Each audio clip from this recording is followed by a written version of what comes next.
A month before Disney Infinity shut down, Disney had put out that they were 100% behind the game. Obviously, in a short month, that all changed, as Infinity closed its doors after June, and then, of course, it all ended with servers shutting down in early 2017.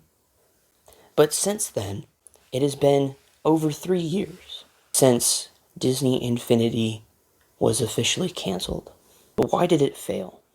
There are many different reasons to why Infinity failed. The biggest reason was overproduction.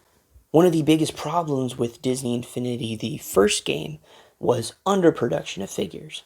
Some figures like Violet and Dash were very, very hard to find. Or characters like Rapunzel were also hard to find. So with 2.0, they ramped up production and, well, as you can obviously guess, they made too many figures. The story goes is that they made 2 million Hulks, but only sold half. And characters like Yondu were created and really didn't sell too much. Another reason was that it was a lot of money for families and individuals to spend. Now, for a guy like me who at the time of the game was in middle school and didn't work a job and was only being supported by birthday and Christmas money, it was very, very hard. I had to save up a lot of money. And while I did do pretty well, I still to this day am looking for different figures and power discs and accessories. It was a lot of money. I mean, not only are you having to pay over $60 to almost $75 for a new starter pack every time, but also the $30 to $40 to $50 on playsets and extra figures and power discs, and, well, you get the point there. There was a lot. It also was a lot of investment for Disney. Disney wasn't relying on a third party to create the figures, they were doing it in-house. They were creating what the designs for the figures would be, and then the molds, and then the painting, and yeah, it's a lot. Another thing was lack of corporate synergy, and no, this is not me saying that, Lucasfilm did not want to work with Marvel. In fact, they all wanted to work together, but they wanted to keep their storylines separate. You couldn't play Elsa and Venom in a playset like you could the toy box. And of course, this is also one of the biggest drawbacks. They wanted, as in they, I mean us, the fans, we wanted to see different characters in different places. I know for me, I always imagine, what would Mr. Incredible react to facing against the Hulk? Or going against Wreck-It Ralph or any other strong character? How would they react? How would the battle go? And while you could do that in the toy box, it just didn't feel the same. One of the other things was actually internal competition. As Disney, of course, continued to create games, well, somewhat, most of the time they licensed their products. For example, in 2015, to coincide once again with The Force Awakens, EA, or Electronic Arts, released Star Wars Battlefront.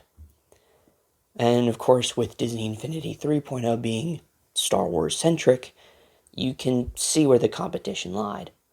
While Battlefront is a first-person / third-person shooter, it seemed to be noticed that many kids would also play the game. It still was competition for Disney Infinity.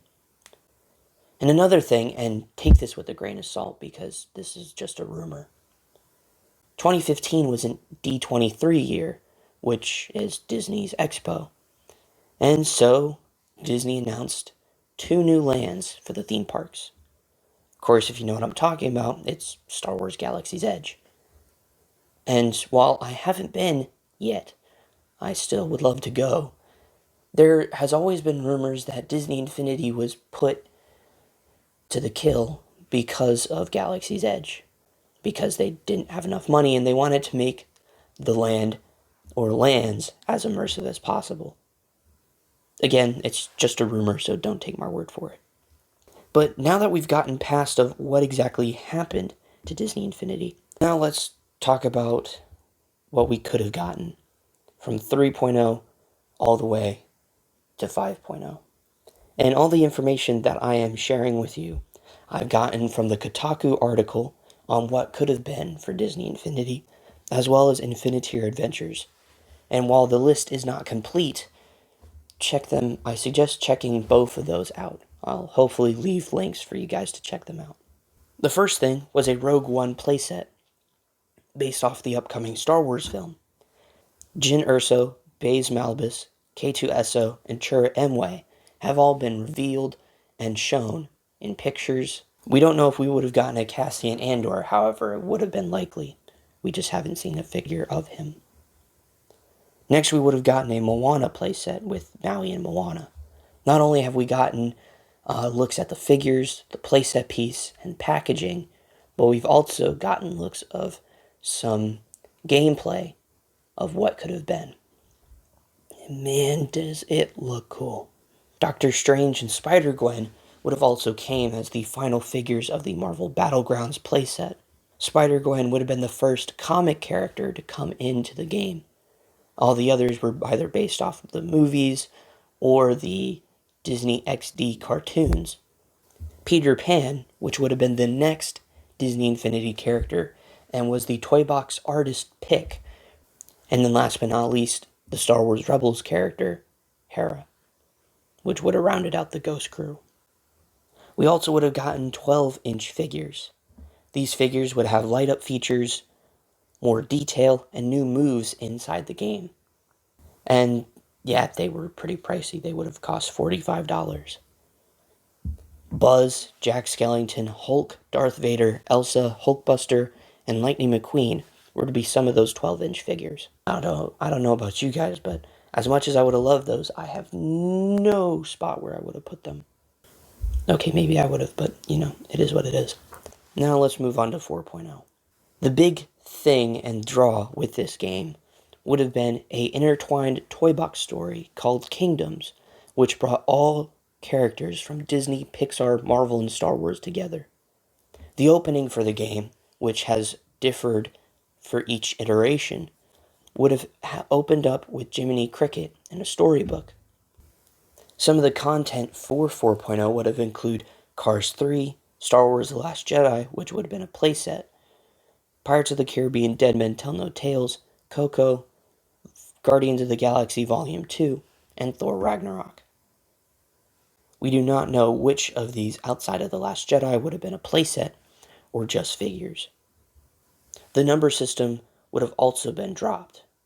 It was also rumored that Hasbro would help with future development of figures. And speaking of figures, these figures that I'm about to share all had either pictures or possible designs and possible ideas to come. And it's been throughout the years. Jafar, Beast and Belle, based off the live-action Beauty and the Beast. Avatar figures, a Ursula premium figure, Clue, Oz and the Wicked Witch, based off the Oz Great and Powerful movie, which would have been a 1.0 concept, but got scrapped. Captain Rex, based off Star Wars Rebels, and Goofy. Those are the only figures, as of this recording, that we have seen. Now moving on to 5.0, which we only have a little bit detail from Thomas Estrada, one of the developers on the game. He said there would be a Main Street Cinema playset based off classic Mickey shorts like Steamboat Willie and Plain Crazy. It also would have included black and white versions of some of the classic characters like Mickey and Minnie. I would have loved to see this. I'm a huge fan of Mickey cartoons, and it would have been super duper cool to get a Steamboat Willie inspired Mickey Mouse. Now let's move on to today. As of 2020, Disney Infinity is long gone. Disney didn't put to waste the art style of Disney Infinity. I mean, why would they? It's such a fun art style.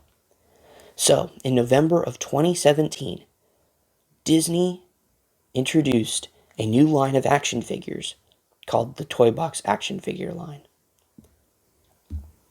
It was a Shop Disney and Disney Store exclusive, and for almost 3 years, it's been going on. And I do have to say, they are some fantastic figures, and I own several of them. Some of these characters are based off new designs that we haven't seen in Disney Infinity. Hook, Genie, Goofy, Doctor Strange, Captain Marvel, Wolverine, Winter Soldier. Those are all some characters that we never got in Disney Infinity, but have ended up in the Toy Box line. So, to wrap this video up, Disney Infinity is a huge part of people's lives. It always has been, and it will be for quite some time. And even though it has been missed, it'll never be forgotten.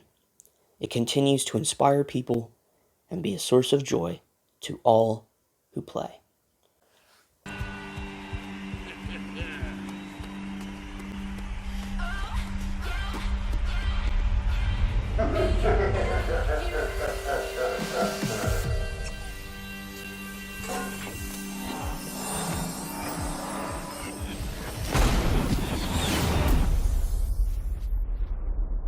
Thank you guys so much for watching this series. I hope you enjoyed all 4 parts of what was Disney Infinity, and I had a lot of fun making this video, or these 4 videos. Seriously appreciate the support, and if you're watching all the way to the title card, that's pretty impressive, and I appreciate it very, very much so. Hope you enjoyed this video. I'll see you all in the next video. Have a magical day. Goodbye.